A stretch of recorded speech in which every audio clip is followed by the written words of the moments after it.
வணக்கம். பிரம்மசக்தி ஜோதிடம். நம்ம ஒவ்வொரு பதிவிலையும் ஜோதிடம் சம்மந்தப்பட்ட நிறைய விஷயங்களை பார்த்துட்டே வரோம். அப்படி இன்றைக்கி நம்ம பார்க்கக்கூடிய பதிவு என்னென்னா, பஞ்சமகா புருஷ யோகங்கள். பஞ்சமகா புருஷர்கள்னால் யார்? குஜாதிபர்கள்னு சொல்லுவாங்க. அவங்க யார் யார், அவங்க மூலமாக என்ன யோகங்கள் கிடைக்க போகுது அப்படிங்கிற பற்றிய விளக்கத்தை இந்த பதிவில் நம்ம தெளிவாக பார்க்கலாம். பஞ்சமகா புருஷர்கள், குஜாதிபர்கள் என்று அழைக்கக்கூடியவர்கள் யார் என்றால், குரு, சுக்கிரன், புதன், சனி, செவ்வாய், இந்த 5 கிரகங்களும் பஞ்சமகா புருஷர்கள் அப்படின்னு அழைக்கப்படுறாங்க. சரிங்களா? சூரியன், சந்திரன், ராகு, கேது, இந்த 4 கிரகங்களை தவிர மீதி 5 பேருக்கு தான் இந்த பேர். இப்போது இவங்க மூலமாக என்னென்ன யோகங்கள் கிடைக்க போகுது அப்படிங்கிறத நம்ம தெளிவாக பார்க்கலாம். குரு அப்படிங்கிற கிரகத்தின் மூலமாக கிடைக்கக்கூடிய யோகம் தான் அம்ச யோகம். சுக்கிரன் மூலமாக கிடைக்கக்கூடியது மாளவிகா யோகம். புதன் மூலமாக கிடைக்கக்கூடியது பத்ர யோகம். சனியின் மூலமாக கிடைக்கக்கூடியது சசமகா யோகம். செவ்வாயின் மூலமாக கிடைக்கக்கூடியது ருச்சக யோகம். இப்போ இந்த யோகங்கள் எப்படி வேலை செய்யும், எப்படி இருந்தால் கிரகங்கள் வந்து அந்த யோகத்தை தரும் அப்படின்னு பார்த்தாங்கன்னா, 1, 4, 7, 10 அப்படிங்கிற கேந்திர ஸ்தானங்களில் இந்த கிரகங்கள், அதாவது குரு அப்படிங்கிறவரோ இந்த 5 கிரகங்களும் ஆட்சியாகவோ உச்சமாகவோ இருந்ததுன்னா அந்த யோகம் அவங்களுக்கு முழுமையாக கிடைக்கும்.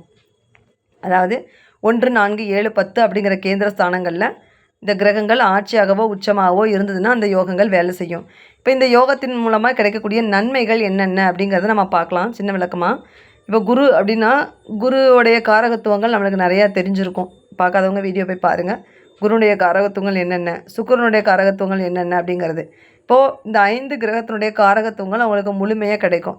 இப்போ செவ்வாய் ஒருத்தருக்கு வந்து ஆட்சி உச்சமாக இருந்துச்சு அப்படின்னு சொல்லி சொன்னீங்கன்னா, அதே அந்த மாதிரிக்கு 1, 4, 7, 10 அப்படிங்கிற கேந்திர ஸ்தானங்கள் வலிமையாக இருந்ததுன்னா செவ்வாயினுடைய காரகத்துவங்கள் அவங்களுக்கு நிறைவாக கிடைக்கும்.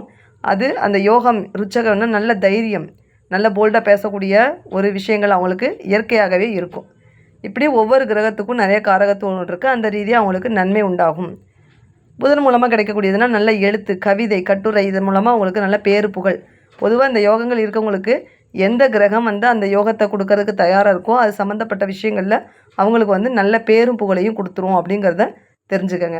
இப்போ நான் முன்னமே சொன்ன மாதிரி குருவின் மூலமாக கிடைக்கக்கூடியது அம்ச யோகம், புதன் மூலமாக கிடைக்கக்கூடியது பத்ர யோகம், செவ்வாயின் மூலமாக கிடைக்கக்கூடியது ருச்ச யோகம், சனி பகவான் மூலமாக கிடைக்கக்கூடியது சசமகா யோகம், சுக்கிரன் மூலமாக கிடைக்கக்கூடியது மாளவிகா யோகம். இது உங்களுக்கு தெளிவாக புரிஞ்சிருக்கும்னு நினைக்கிறேன். இப்போது அவங்களுடைய காரகத்துவங்கள் நமக்கு நிறைய தெரிஞ்சிருக்கும். இப்போ எடுத்துக்காட்டாக குருவினுடைய காரகத்துவங்கள் என்னென்னா, குழந்தைக்கு காரகிரகம், தனக்காரகன், குடும்பக்காரகன் நம்ம கேள்விப்பட்டிருப்போம். இப்போது இந்த அம்சயோகம் இருக்கிறவங்களுக்கு இது வந்து அவங்களுக்கு நல்ல பேர் புகழ். இன்னொன்று குரு வந்து நல்ல பெரிய மனித தோரணைக்கு அவர் தான் காரகிரகம். ஒரு நல்ல ஒரு நிறைவான ஒரு கல்விக்கு அவர் தான் அதிபதி. நல்ல புத்திசாலித்தனம் இருக்கும். அந்த காரகத்துவங்கள் அவங்கள்ட்ட இருக்கும். அந்த அம்ச யோகத்தின் மூலமாக அவங்களுக்கு நிறைவாக கிடைக்கும். பேர் புகழ் நிச்சயமாக கிடைக்கும். ஜோதிடம் சம்பந்தப்பட்ட ஆலோசனைகளுக்கு கீழ்கண்ட வாட்ஸ்அப் எண்ணை தொடர்பு கொண்டு உங்களுக்கு வேண்டிய ஆலோசனைகளை குறைந்த கட்டணத்தில் பெற்றுக்கொள்ளுங்கள். இதனுடைய தெளிவான விளக்கத்தை ஒவ்வொரு யோகமும் எப்படி வேலை செய்யுங்கிறத அடுத்தடுத்த பதிவில் நம்ம தொடர்ந்து பார்க்கலாம். என்னோடய சேனலை லைக் பண்ணுங்கள், ஷேர் பண்ணுங்கள், சப்ஸ்கிரைப் பண்ணுங்கள். நன்றி. மீண்டும் சந்திக்கலாம்.